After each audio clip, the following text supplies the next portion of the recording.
Hi there. My name is Peyton West. I'm the assistant winemaker for Isabel Meunier Consulting and Levidia Wines, and I'm here today with Tom Fitzpatrick, owner and winemaker of Elevee Wine Growers. How's it going, Tom? It's great. Yeah. Hello, everybody. Thanks for watching. We hope everyone's going to watch thousands and thousands of times. Today we have the 2017 Elevee Pinot Noir that is in your Spring Wine Club shipments as the part of the Studio Wine Club. It's in the Portfolio Club as well as the Pinot Noir Club. And Tom and I both have it in our glass right now, and so we're going to talk a little bit about that and the history of Elevee, how it started, a little bit of your own personal history. So yeah, let's just dive right in. Can we talk a little bit about how Elevee got started? Yeah. Let's see. So I've been making wine for about 19 years, kind of around the world a bit. Spent some time in New Zealand. Spent some time in Napa Valley. Did my grad work at UC Davis in viticulture and enology. Went over and spent a year in Burgundy working for a great producer in Maurice and Denis. And then showed up in Oregon in 2007 and came to Oregon essentially with a vision for Elevee Wine Growers. Essentially, the vision was a study in terroir.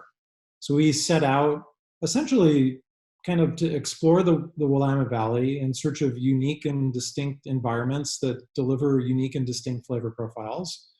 To deliver essentially a lineup of single vineyard wines that originate from what I'll say is a carefully curated selection of diverse environments to showcase the spectrum of Willamette Valley terroir, essentially. And it all started with this wine, or I should say this site, which is our Elevee vineyard, our estate property in the Dundee Hills. And so this was a property that was planted back in 1998, planted by another winery, Archery Summit. And Gary Andrews, the gentleman that had started Archery Summit, when he left the organization, he kept this property. And in 2008, we purchased it from him. Awesome. And you guys also have your tasting room and hospitality as well up there, correct, on the site? We do, yeah, we do. Okay, yeah. We actually live on the property. Yeah. We converted our garage into a tasting space and just do weekend tastings here on the vineyard. Awesome. And when this is all over, people should go and visit you. We can all watch and feel and see each other again. So when you came to Oregon to make wine in like 2007, did you work for Eric Hamaker at the studio at some point in time? I did, yeah. Actually, I when I got back from Burgundy, we moved back to California, back to the Davis area. And I was writing my thesis and looking for a position up in Oregon. So I interviewed with a number of different folks and ended up taking a position with Eric Hamaker. One of the things that I've noticed working in the cellar with you for the last few years is you're very precise, and everything that you do has intention, I find, behind it. And maybe that's a kind of a combination of a whole bunch of things that you have put together from your years of working in different locations like Burgundy and New Zealand and Oregon, and maybe it's just also who you are. But can you talk a little bit about some of those intentions behind making the wine that you do, and how we got from the vineyard? How do we get from the vineyard that you grow with on your property to where we are in bottle now with this wine? What are some of the practices and methods that you tend to apply during those times? Yeah, so with my focus on essentially with Elevee being a study in terroir, with my focus on really trying to showcase the personality of these sites, I think the driving force behind kind of what I'm doing with these wines is capturing kind of purity of flavor. And I do that in a bunch of different ways, but I would say kind of generally speaking, very little oxygen exposure through the process. And so, these wines see very little air. But I think it even starts even before in the vineyard with, measures focused around, again, capturing this purity of flavor, trying to capture kind of some of the subtle aromas and subtleties kind of each of these sites. And so that may be in kind of a warmer vintage like 2017, anticipating that early on, managing the canopy to alleviate over ripening, too much kind of light and heat exposure. So a little more leaf coverage in the fruit zone in 2017. Yeah. So kind of all along the process, starting in the vineyard, just kind of thinking about the things that we need to do in our own minds to, given the circumstances of the vintage, to kind of capture this purity in these wines. I think you've done a great job with doing all that. It is very pure. I mean, it's very red fruited. And speaking of like leaf pulling and how you manage your site, I mean, the more that you pull leaves, typically, the more you try to get more ripe flavors. It's more sun exposed, and it's very clear that you have a profile of fruit that you like, and it's clear that it comes off the vine that way, and you do everything you possibly can to keep it that way. So it sounds like it's a big testament to farming your own site, because you have full control of that, which is like the winemaker's dream, to have a full control of your property. It's a lot of work. It's a lot of time. And while you're doing all these things, I don't know if everyone knows this, but maybe we could just briefly touch on it. You've had like a pretty big day job for a long time. You've been the general manager at Aloro Winery for how long now? Coming up on 11 years. Yeah. And I mean, remind me again when you started Elevee again? We purchased the property in 2008. 8. Okay. And you started making wine in 2008 or 9? We made some wine in 2008, and then the economy fell apart. So I ended up Yeah. like now. Yeah. Right. Yeah. I ended up bottling that wine up for another winery, and we continued to farm the property and sell the fruit, and kind of put our ambitions on hold. And then it was in 2012 that we started again and officially started with our first vintage. Okay. Yeah. So I mean, yeah, 11 years of having a day job, a big one, not just like, I work at a gas station. No, like a full-time general manager winemaking position at a larger production facility at Aloro. And I mean, you've been able to manage all of that while purchasing your property, while continuing to establish your vineyard, continuing to farm it, continuing to sell, continuing to grow the brand. I mean, I've been at the studio for as long as you have, and you've grown your brand consistently since I've been there by a lot. And so you guys are going all in with it, and I love it. But it's very admirable how much blood, sweat, and tears you guys have put into this while maintaining all that. And for those of you who don't know, Tom comes in and after hours, usually after we've all gone, he shows up probably between 6 or 7 p.m. to do some of your work? Often, yeah.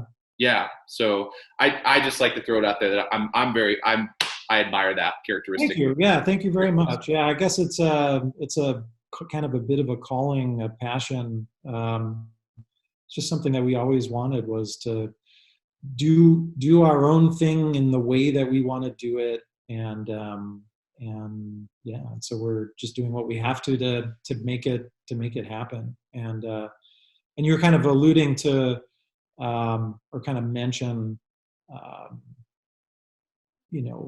having your own site gives you sort of the control in the vineyard that allows you to make decisions that deliver the profile of fruit that you want.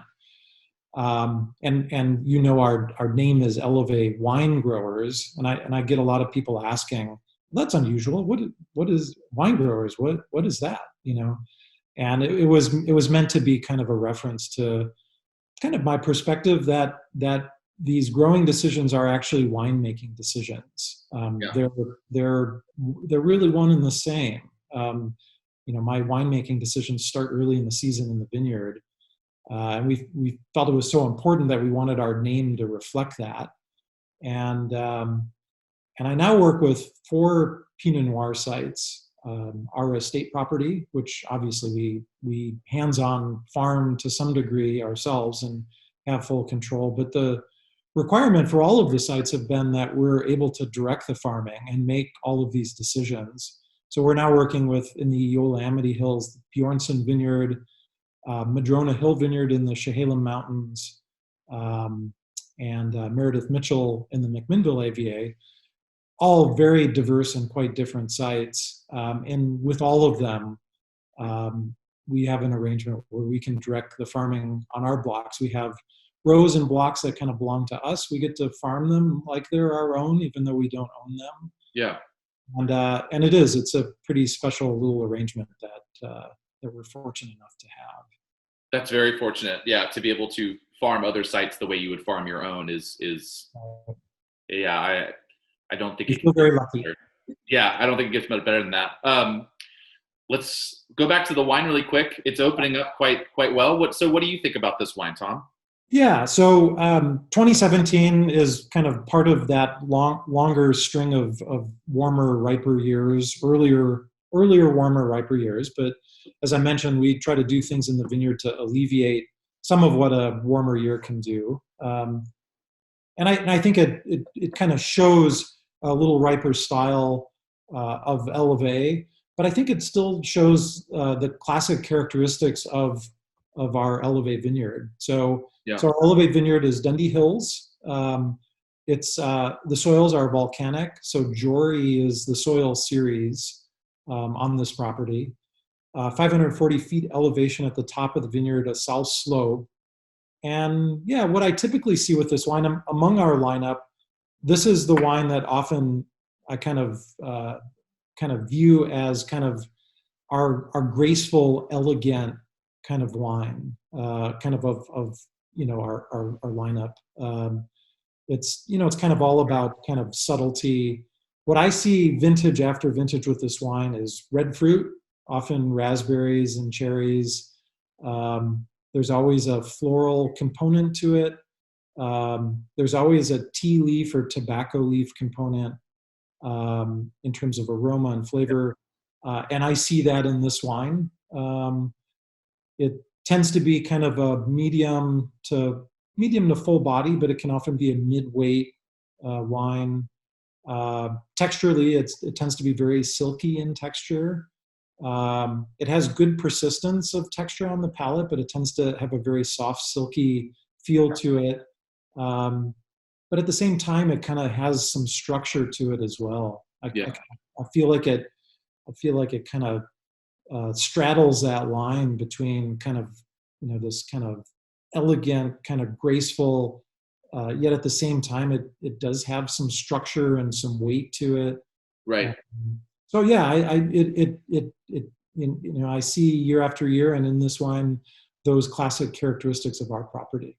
Yeah, you had mentioned, we've talked about this in the cellar a couple of times, that your site Elevee has this very almost like dried tea leaf characteristic to it, and it's there almost every time. But with the different vintages, there's of course different layers of things along with that aromatic. But it's very interesting now to have tried 3 or 4 vintages of your wines from Elevee, and that site has very specific characteristics. And something that I find that you always do with it is you were talking about structure, the acidity. There's a lot of tension, like there's a good tension to the wine, along with all those really great soft characteristics that you were talking about. It's agile, like it moves, but it moves with intent, if that makes sense at all. Like it's not loose, it's very structured. Yeah, thanks. Yeah. No, I agree with those comments. Do you have any recommendations as far as aging is concerned with this wine? You could cellar this for a good solid 3 or 4 years and still have a lot of youthful fruit, and have a really youthful looking wine. I would say if you like a little bit of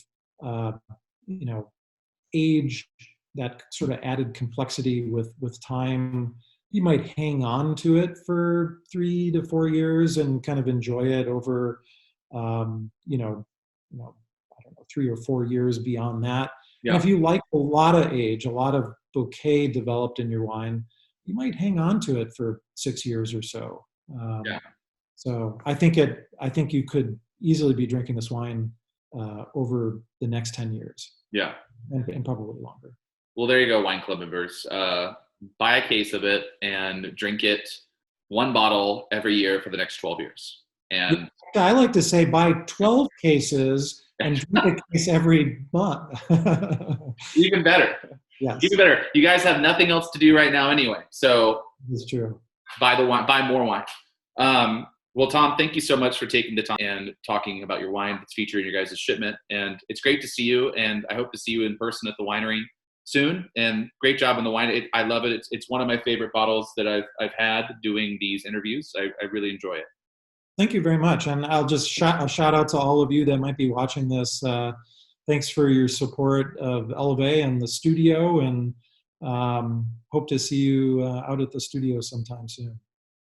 Absolutely. All right, Tom. See you later. Cheers, Peyton. Cheers. Cheers.